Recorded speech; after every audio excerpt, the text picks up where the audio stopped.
The electric jolt of violent, invisible fist slamming into his chest with sickening force sent a searing, unbearable agony through Silas Henderson's already protesting 72-year-old body.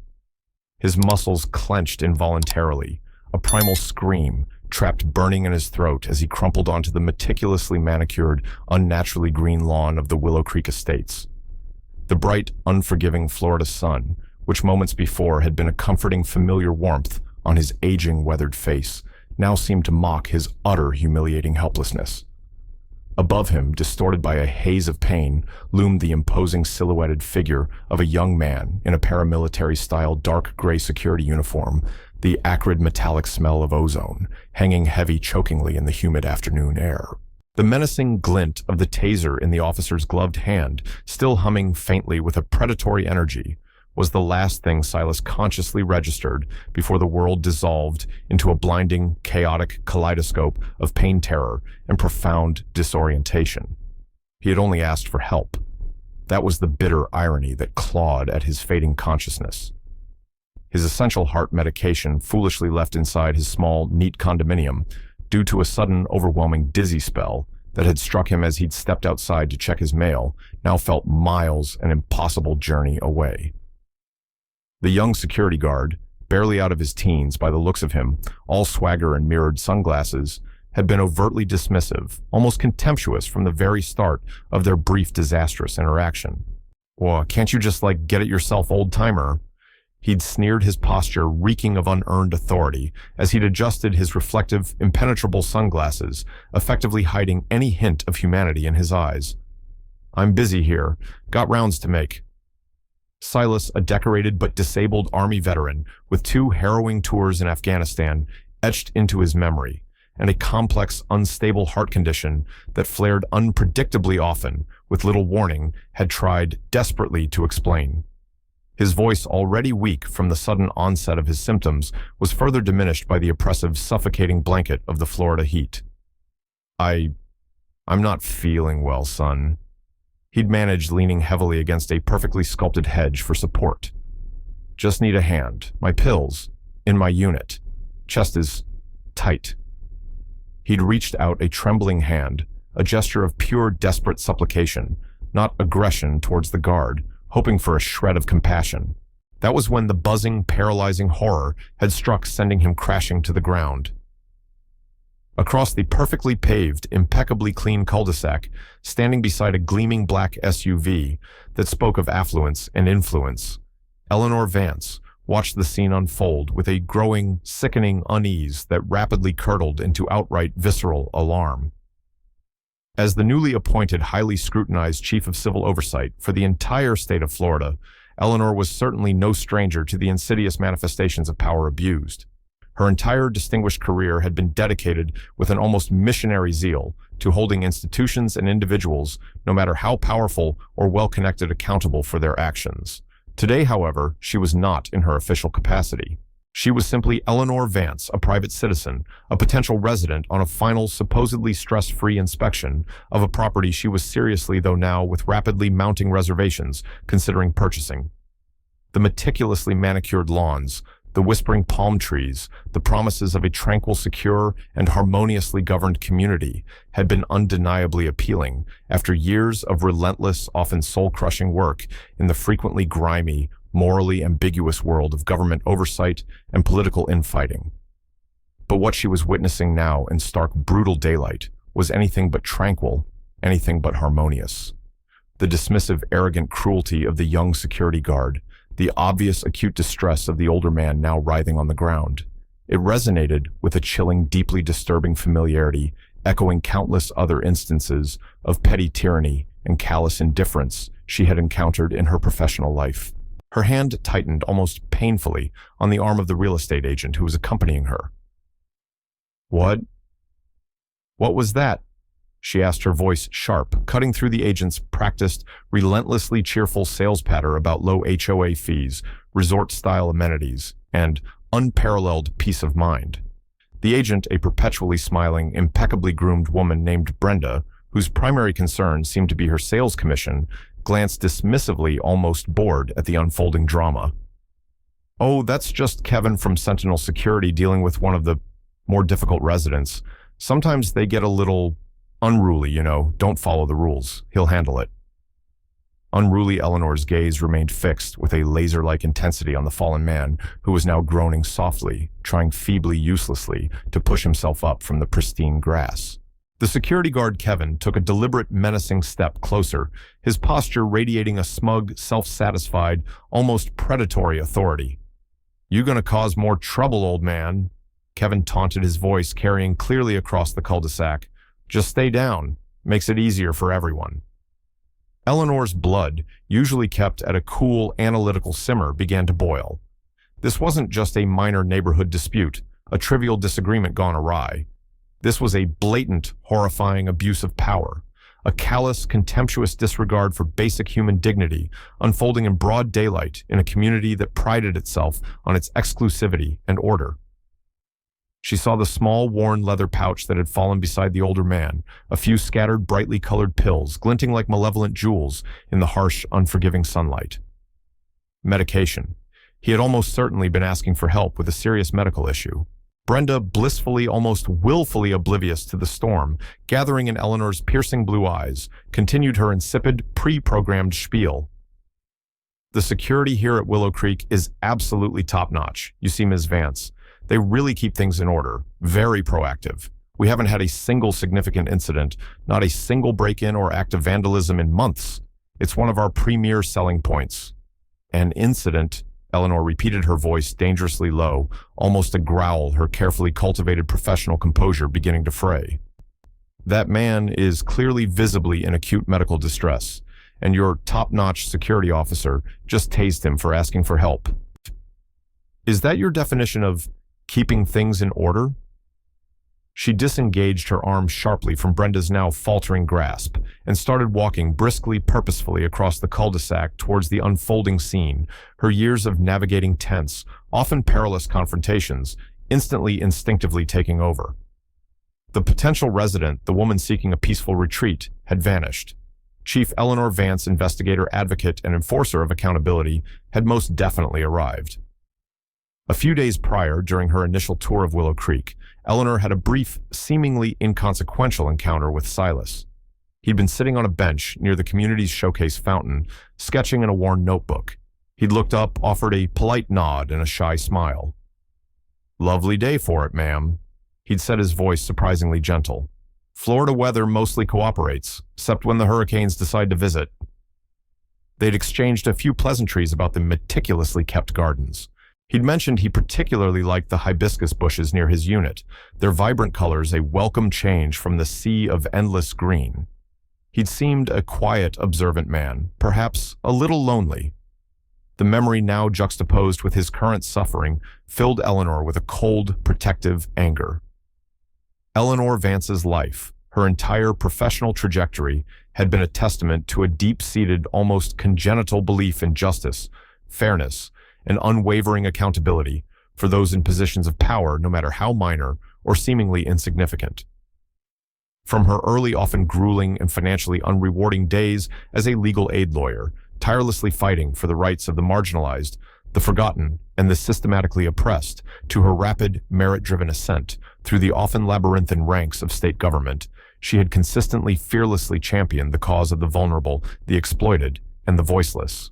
Her appointment by a reform-minded governor as the state's first-ever chief of civil oversight was the culmination of years of relentless, often thankless dedication and a hard-earned reputation for integrity.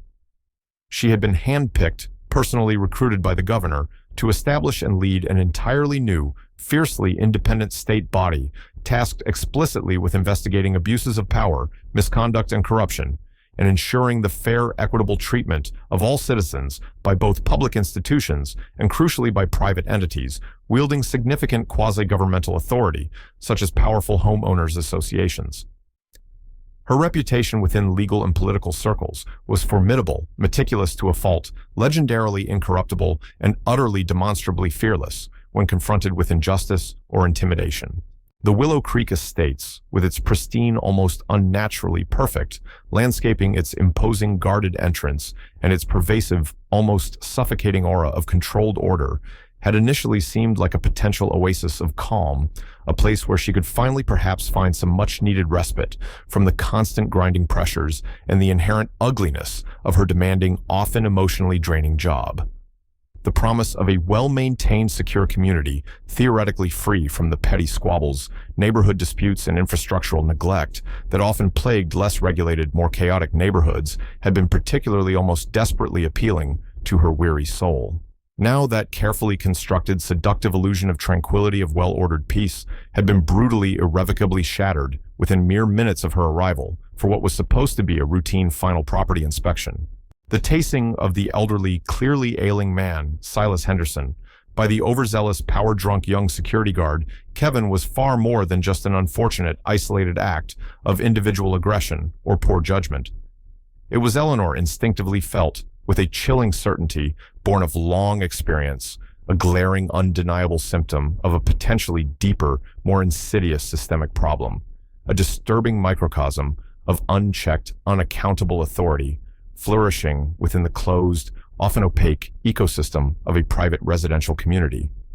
The inciting incident, so shocking in its casual brutality, had thrown a harsh, unforgiving light on the potential, often hidden dark side of these seemingly idyllic, master-planned enclaves. Eleanor knew with a sinking heart that behind those meticulously manicured lawns, those restrictive covenants, and those impressive security gates, power dynamics could easily become dangerously distorted, with vulnerable residents often left entirely at the mercy of unelected, unaccountable boards, their opaque financial dealings, and their privately contracted, often poorly trained, and inadequately supervised security personnel. This ugly incident, she instinctively, grimly felt, was almost certainly just the very visible, very disturbing tip of a much larger, much more troubling, and potentially far more dangerous iceberg. The rising action of Eleanor's involvement began with her immediate, direct, and unhesitating intervention.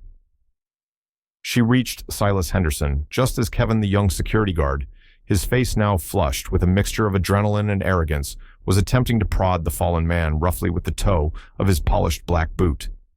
"Get up, old man. I ain't got all day," Kevin snarled. "Step away from him, officer," Eleanor commanded, her voice radiating an unmistakable, almost palpable aura of authority that even Kevin, in his puffed-up state, seemed to instinctively recognize, despite her civilian attire and lack of any visible badge. "I witnessed the entire incident, every second of it." Kevin's initial cocksure smugness faltered, replaced by a flicker of defensiveness, a hint of unease in his eyes. "He was resisting, ma'am, becoming agitated. I was just following established protocol." "Protocol for what precisely?" Eleanor countered sharply, her gaze unwavering. "For tasing an elderly man who was clearly asking for medical help, who posed absolutely no conceivable threat to you or anyone else." She knelt beside Silas, pointedly ignoring Kevin's increasingly agitated, self-justifying protests about resident safety and maintaining order. "Sir, my name is Eleanor Vance. Are you hurt? Can you tell me what happened? What can I do to help you?" Silas, still disoriented, gasping for breath, and clearly in considerable pain, managed to croak, his voice barely audible. My heart pills, nitroglycerin, in my condo, Unit 3B. I just needed someone to help me get to them." Felt dizzy, chest. His voice trailed off his face, pale, almost gray, and etched with lines of profound discomfort and fear. Eleanor's quick glance took in the scattered pills beside him and the small plastic inhaler that had fallen from his pouch. This wasn't a case of unruly behavior or resisting authority. This was a clear, unambiguous medical emergency, mishandled with shocking, almost criminal brutality. Shocking event. Number 1 occurred when the head of Willow Creek Estate Security, a portly, self-important man named Marcus Thorne, arrived on the scene in a golf cart, summoned by Kevin via his radio. Instead of expressing immediate concern for Silas's well-being or questioning Kevin's obviously excessive actions, Marcus Thorne immediately, almost reflexively, sided with his officer, his tone condescending, dismissive, and overtly hostile towards Eleanor. "Ma'am, with all due respect," Thorne began, his jowls quivering with indignation, "this is a private community matter. Our highly trained security personnel are fully equipped and authorized to handle these unfortunate situations effectively. Trained to tase elderly men who are asking for medication for a heart condition? Eleanor retorted, her voice now dangerously icy, her patience wearing thin. Marcus Thorne waved a dismissive, impatient hand. Mr. Henderson here, he said, deliberately misstating Silas's name, has a known history of causing minor disturbances, of being difficult, uncooperative. Kevin was simply ensuring the safety and tranquility of our other residents, as he is paid to do. Eleanor's internal alarm bells, already ringing, now blared at full volume. Mr. Henderson. His name is Silas. Mr. Silas Henderson. And I saw precisely what happened with my own eyes. He posed absolutely no threat to anyone. Your officer, Kevin, escalated the situation unnecessarily dangerously, and with what appeared to be considerable relish. He failed to de-escalate, he failed to assess, and he resorted to violence when compassion and assistance were clearly required. Marcus Thorne's blatant attempt to immediately brush off the serious incident and to preemptively demonize Silas Henderson was a clear textbook attempt to cover up Kevin's egregious, potentially illegal use of excessive force. It also hinted at a deeper, more disturbing institutional culture of indifference or worse, complicity. Eleanor, however, refused to be intimidated or dismissed. Identifying herself merely as a concerned private citizen who had witnessed an assault, she firmly insisted on calling both paramedics for Mr. Henderson and the local official police department to file a formal report. Thorne huffed and puffed, muttering about HOA jurisdiction and unwarranted interference. But Eleanor's calm, unyielding demeanor and her pointed mention of potential legal liability eventually made him back down, albeit grudgingly. When the official police officers, a seasoned sergeant and a younger patrolwoman, finally arrived, their demeanor was markedly, refreshingly different from Marcus Thorne's defensive bluster. They listened patiently and attentively to Eleanor's detailed, precise statement, their expressions growing increasingly grim and concerned as they absorbed her account and carefully examined the angry red taser marks already visible on Silas's frail body. They also interviewed Silas, who, despite his pain and lingering disorientation, provided a quiet, dignified, and entirely credible explanation of events that further devastatingly undermined Kevin's aggressive, self-serving narrative of a resistant and threatening subject. Shocking event number 2 unfolded over the next few days, as Eleanor, her purchase of the condo now indefinitely on hold, began to discreetly, though tenaciously, inquire about the security company employed by Willow Creek Estates. She learned it was a locally owned but rapidly expanding firm called Sentinel Security Services, owned and operated by a man named Arthur Davies, a man with suspiciously close, long-standing personal and business ties to several influential members of the Willow Creek HOA board, including most notably the powerful, autocratic, and universally feared board president, Mrs. Beatrice Caldwell. Whispers at first faint and fearful, then growing slightly bolder, as residents realized Eleanor was not easily deterred, began to surface among some of the more long-term, disillusioned residents. They spoke of past unsettling incidents involving Sentinel security, vague but disturbing complaints of heavy-handed, overly aggressive tactics, questionable detentions, and arrests for minor, often trivial HOA violations like parking infractions or unapproved garden decorations, and a general pervasive atmosphere of intimidation and surveillance within the supposedly tranquil community. Fear of direct retaliation from the HOA board, however, in the form of punitive fines, loss of privileges, or even legal action, kept most residents from speaking openly, from putting their names to any formal complaints. Eleanor also discovered, through a cursory review of publicly available, though deliberately obscured, HOA financial disclosures, that Sentinel Security's contract with Willow Creek Estates was remarkably, almost suspiciously lucrative. The annual fee paid by the HOA to Sentinel was nearly double the rates charged by other larger and more reputable security firms in the surrounding area for comparable services. This discovery raised a significant flashing red flag in Eleanor's investigative mind. Was there more to this seemingly cozy, overly expensive relationship than just providing basic security services? Was the HOA board, or certain powerful members of it, potentially benefiting financially, perhaps, through kickbacks or other illicit arrangements from this inflated, non-competitive contract? The brutal tasing of Silas Henderson was starting to look less like an unfortunate, isolated incident of poor judgment by a rogue officer, and more like a calculated, deliberate symptom of a potentially deeply corrupt, self-serving system.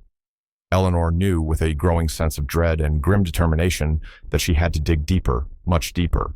The midpoint twist, the critical piece of the puzzle that transformed Eleanor's investigation from a localized inquiry into a potentially explosive expose of systemic corruption, arrived not through official channels or methodical investigation, but in the form of an anonymous, plain brown padded envelope left surreptitiously on the doorstep of the temporary rental apartment Eleanor had taken just outside Willow Creek's imposing gates. There was no return address. Inside, scrawled on a plain white piece of paper in shaky disguised handwriting, was a single chilling sentence. "They know I took these. Watch your back. They are always watching." Beneath the note was a USB drive. Eleanor, her heart pounding, her senses on high alert, immediately took the drive to a secure off-site location to examine its contents. It contained a series of scanned internal documents from Sentinel Security Services, apparently smuggled out by a deeply disgruntled or terrified employee. There were internal memos from Sentinel management, including Arthur Davies himself, detailing explicit quotas for violation enforcements and resident compliance citations for his officers, with substantial monthly bonuses offered for exceeding these quotas. This, Eleanor realized with a sickening lurch, essentially incentivized aggressive, proactive policing of even the most minor HOA rules, turning the security guards into de facto revenue generators for Sentinel, and by extension, the HOA. There were also several heavily redacted, but still deeply disturbing internal incident reports, suggesting a clear, undeniable pattern of excessive force being used by Sentinel security officers, often during encounters involving elderly or disabled residents who had questioned fines or challenged security directives. Most damningly, there was a copy of a confidential, heartfelt, and ultimately ignored letter written several years prior by a former, highly respected member of the Willow Creek Estate's HOA board, a woman named Margaret Ainsworth. In the meticulously detailed letter, addressed to a largely toothless state regulatory agency responsible for overseeing HOAs, Mrs. Ainsworth had detailed her profound growing concerns about the increasingly authoritarian, almost dictatorial rule of the board president Beatrice Caldwell. She wrote of the exorbitant, non-transparent, no-bid contracts repeatedly awarded to companies like Sentinel Security and a landscaping firm owned by Caldwell's nephew, and her strong, though unproven suspicion of significant kickbacks, self-dealing, and blatant conflicts of interest. The letter, according to an attached, faded agency receipt, had apparently been received, filed, and then summarily ignored by the regulatory agency at the time, likely due to Caldwell's political influence. The anonymous sender of the package, who had clearly taken an immense personal risk, had effectively handed Eleanor a bombshell. These documents revealed that the deeply troubling issues at Willow Creek Estates were not new, that serious concerns about corruption and abuse of power had been formally raised years before, and that there had likely been a deliberate, successful effort to cover them up. The cryptic, chilling reference in the handwritten note to them, knowing the documents were taken, and the implied threat to the whistleblower sent a shiver of genuine apprehension down Eleanor's spine. This wasn't just about financial misconduct anymore. This suggested a level of ruthlessness, control, and potential danger within the HOA leadership that was far more sinister, far more organized than she had initially imagined. The lucrative, inflated contract with Sentinel Security wasn't just about padding someone's pockets with excessive fees. It was, Eleanor now suspected, a crucial tool of control, a way for Beatrice Caldwell and her powerful allies to maintain their iron grip on the community, to silence dissent, and to protect their illicit revenue streams.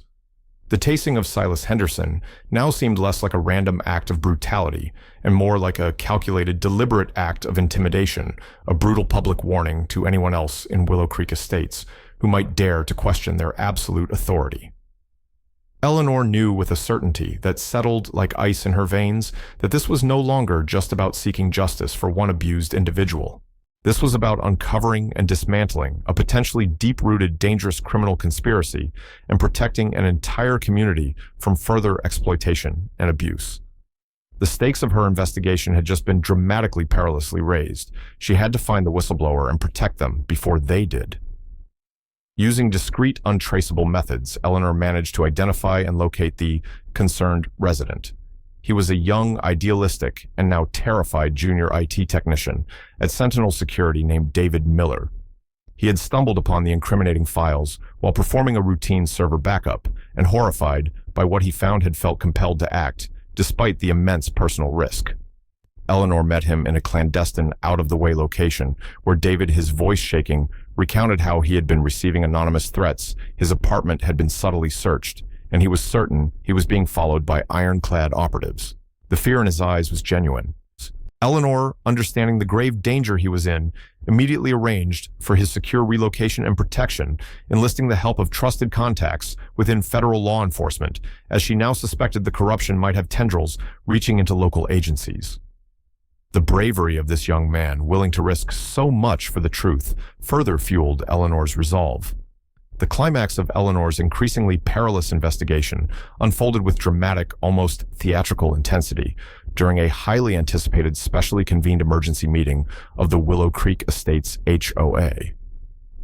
The meeting had been reluctantly called by Beatrice Caldwell herself under immense pressure from a growing faction of angry and disillusioned residents, and spurred by the relentless negative media attention generated by the Silas Henderson tasing incident and Eleanor's now very public investigation.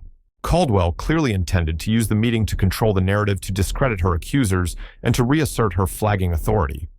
The community clubhouse, usually a sterile venue for genteel, sparsely attended social gatherings and tedious, mind-numbing discussions about approved paint colors and pet restrictions, was packed far beyond its official capacity. The air crackled with palpable electric tension, a volatile, combustible mixture of fear, simmering anger, profound distrust, and a desperate, almost palpable yearning for answers, for truth, for justice.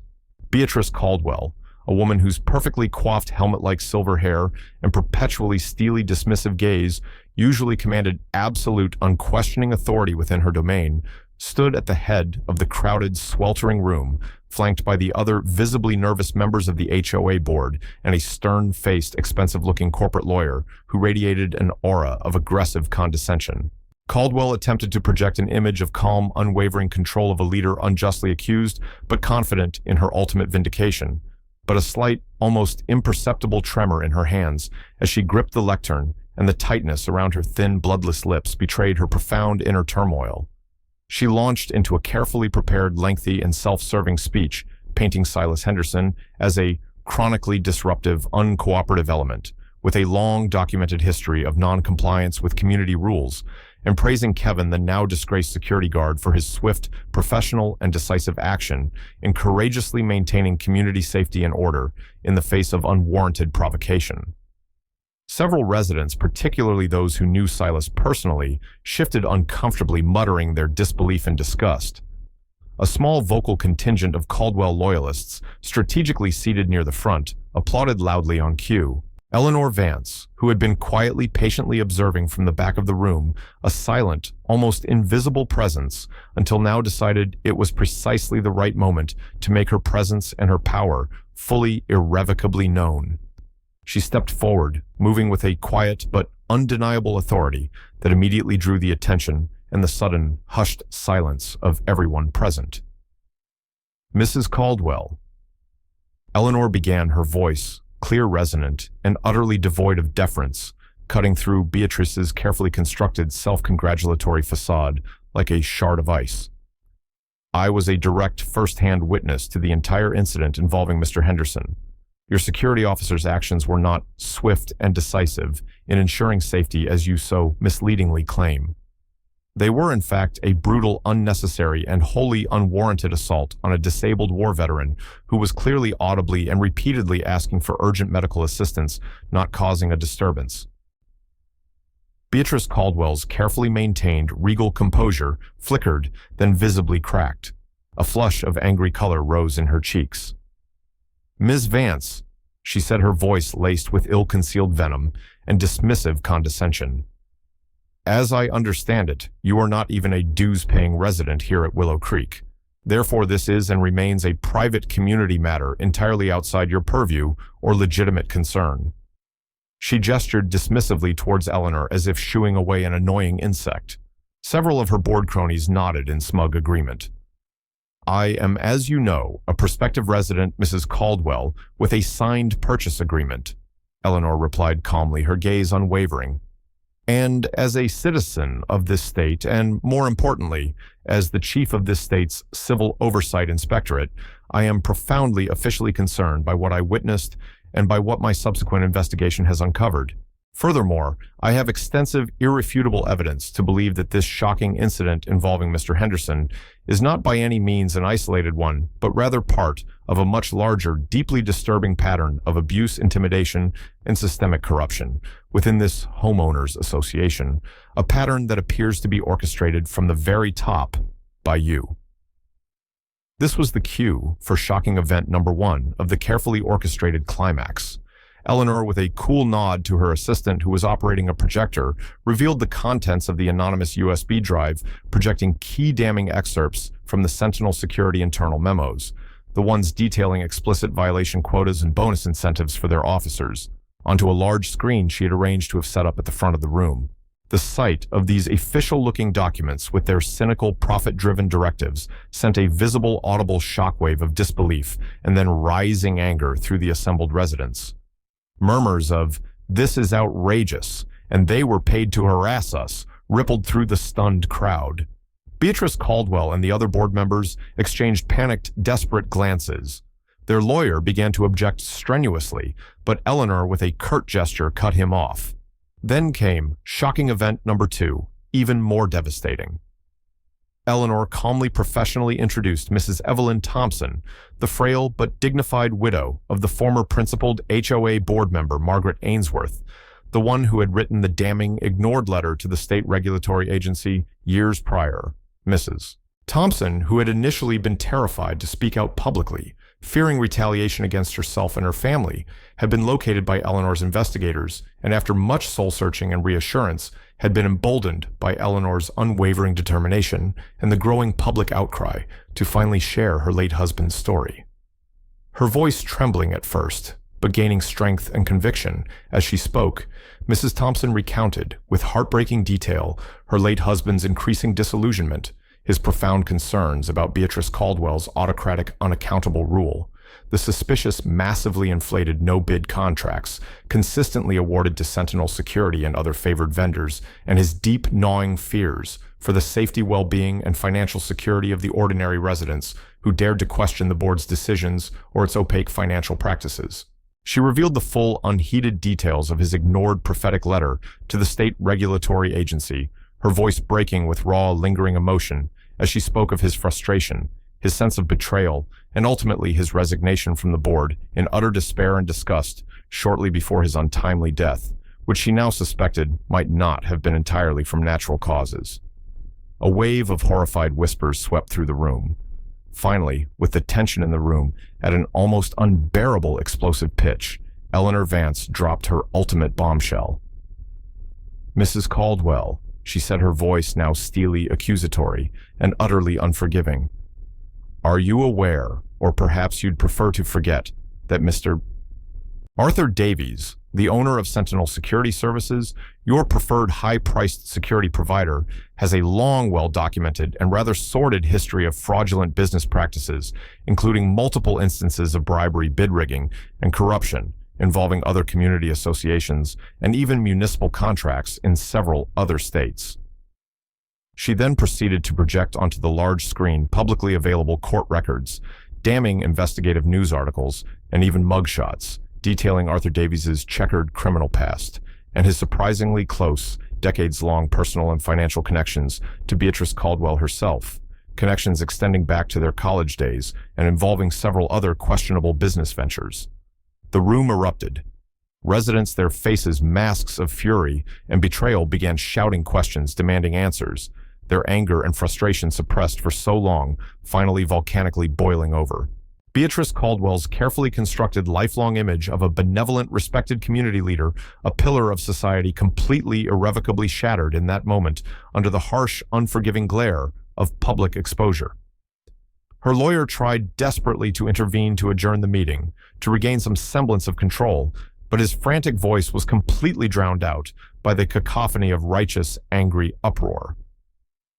Eleanor Vance, the unassuming, initially underestimated potential resident, had, with meticulous preparation and unwavering courage, successfully spectacularly exposed the deep festering rot at the very heart of Willow Creek Estates. The carefully stage-managed emergency meeting had become a chaotic, cathartic, and ultimately transformative public reckoning. The falling action in the turbulent aftermath of the explosive HOA meeting moved with a swift, almost dizzying momentum towards accountability, justice, and profound systemic change. The public outcry following the widely publicized televised hearing was deafening, igniting a firestorm of media coverage and political debate across the state. Local and national news outlets ran continuous sensational stories, highlighting Eleanor's shocking findings, the damning testimonies of Silas Henderson and Mrs. Thompson, and the clear evidence of deep-seated corruption within the seemingly idyllic Willow Creek Estates. The state governor, facing mounting bipartisan public pressure and calls for immediate action, announced the formation of a special high-level task force to conduct a full-scale independent investigation into the operations of Willow Creek Estates, the contracting practices of Sentinel Security Services, and more broadly, into the regulatory oversight or lack thereof of homeowners associations statewide. Kevin, the young disgraced security guard, was immediately suspended without pay and subsequently unceremoniously fired by Sentinel Security, which was now desperately trying to distance itself from the escalating scandal. The local police department, now under intense public and internal scrutiny, launched their own comprehensive internal affairs investigation into Kevin's conduct regarding the tasing of Silas Henderson and into the department's previous handling of resident complaints about Sentinel Security. Beatrice Caldwell and the remaining panicked members of the Willow Creek HOA board were served with multiple sweeping subpoenas as part of the rapidly expanding state investigation. Facing the very real prospect of imminent criminal charges, massive civil lawsuits, and public ruin, several board members resigned in quick, ignominious succession, some even attempting to shift blame onto Caldwell in desperate last-ditch efforts to save themselves. The lucrative multi-year contract between Willow Creek Estates and Sentinel Security Services was immediately unilaterally terminated by a newly formed interim HOA committee, a move that was met with widespread applause and profound relief by the majority of the shell-shocked residents. The anonymous, concerned resident David Miller, the brave young IT technician from Sentinel Security who had provided the crucial game-changing anonymous email and USB drive to Eleanor, was now, with Eleanor's robust legal protection and public support, hailed as a hero.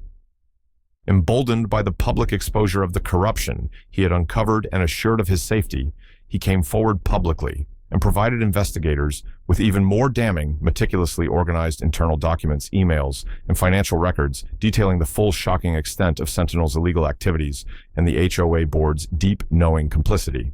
His courage inspired other current and former employees of both Sentinel and Evergreen, the landscaping company also implicated in the kickback scheme, to come forward with their own corroborating evidence.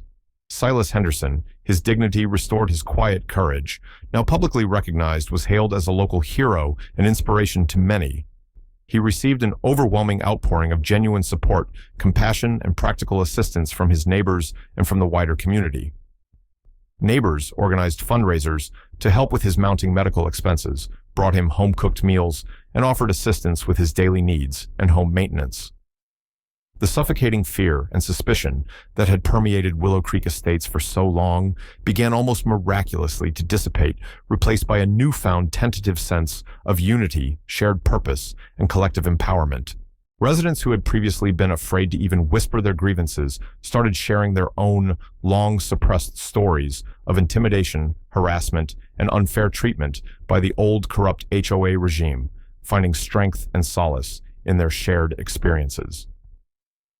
The resolution of the Willow Creek Estates saga culminated in a series of significant legal actions, far-reaching community-led reforms, and a profound shift in the balance of power within the once tyrannical enclave.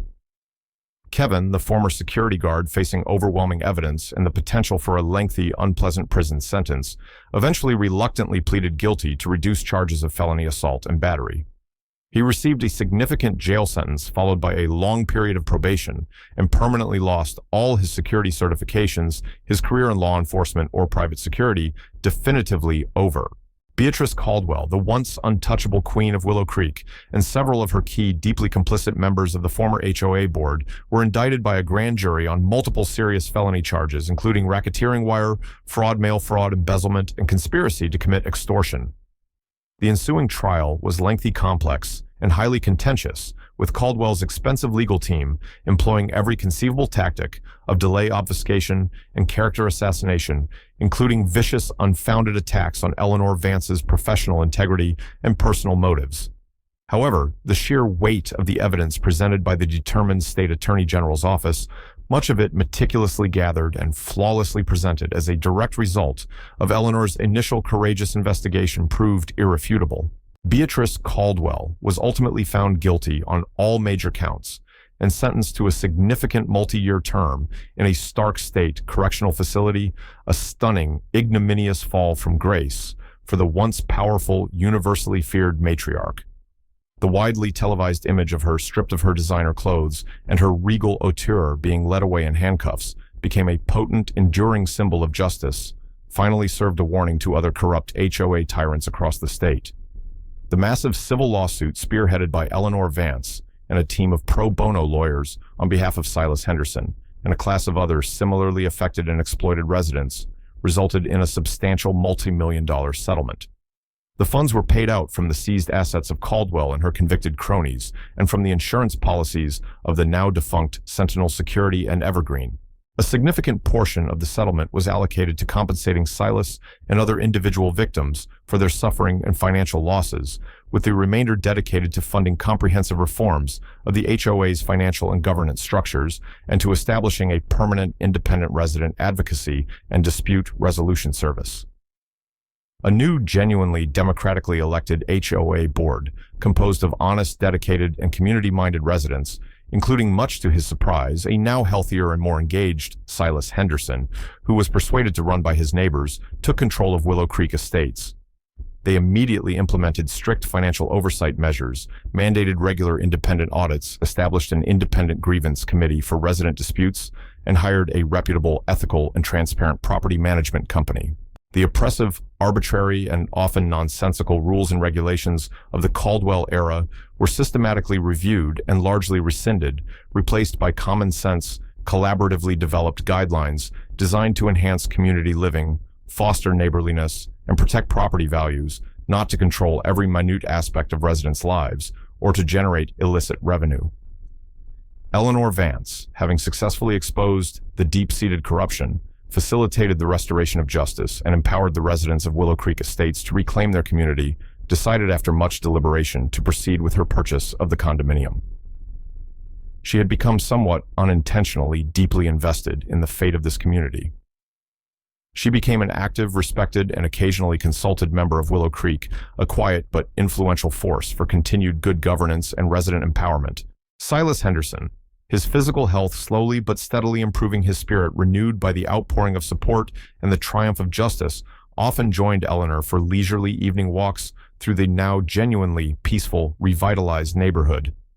The memory of the tasing and the dark days of Albright's rule remained a scar on the community's collective memory, but it was also a potent, enduring reminder of the darkness they had overcome, the resilience of the human spirit, and the profound, transformative strength of a community united in purpose.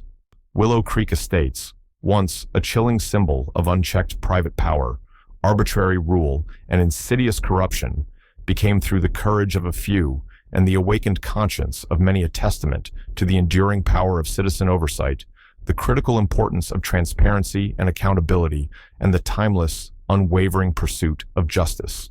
The final lasting image was not of pristine lawns and imposing gates, but of neighbors gathering with genuine warmth and laughter in the newly redesigned community clubhouse, now a truly welcoming, inclusive space, eagerly planning a vibrant community garden, their voices filled with optimism, shared purpose, and the quiet, joyful sounds of a community finally, truly, beautifully free. The oppressive, fearful silence of the past had been definitively, gloriously replaced by the vibrant, hopeful, and wonderfully imperfect sounds of a community reborn. Eleanor, watching Silas gently help a young child plant a sunflower seed, allowed herself a small, rare, and deeply contented smile. This, she thought, this was why she did what she did. This was a victory that truly mattered.